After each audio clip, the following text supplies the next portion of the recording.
Почнаа бесплатните курсеви по англиски, германски и француски јазик за невработени лица до 29 години, што ги обезбеди Агенцијата за вработување на Република Македонија. Има уште слободни места за заинтересираните за овие обуки, со оглед дека е предвидено бесплатна обука да добијат 1000 лица. Обуката која започна на 1 јули, во моментот ја посетуваат околу 300 лица ширум Македонија.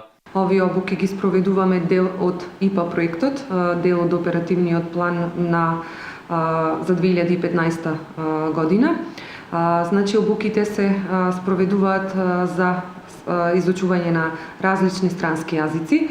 Во моментот, значи, дел од младите невработени лица се на обука за изучување на странски јазици, компјутерски вештини, значи различни видови на компјутерски програми, напредни IT вештини, како и изучување на обуки за дефицитарни занимања. Целта на овие обуки е на младите невработени лица да им се обезбедат дополнителни вештини со кои би имале значителна предност при идното вработување, како и добивање на подобро работно место. Интересот е зголемен кај младите невработени лица, додека чекаат нивно вработување, секако дека тие ова активност ја одржуваат преку изучување на различни видови на обуки.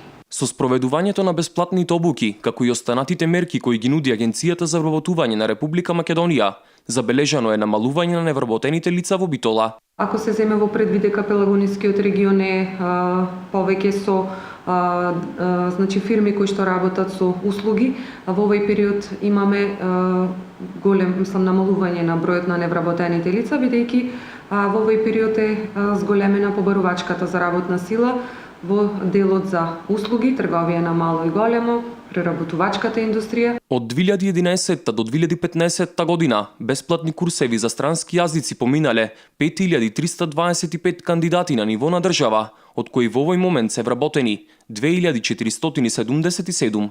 IT обуки пак за сега посетуваат 180 млади, од кои 58 со поддршка на буџетски средства, а останатите со помош на средства од ИПА програмата.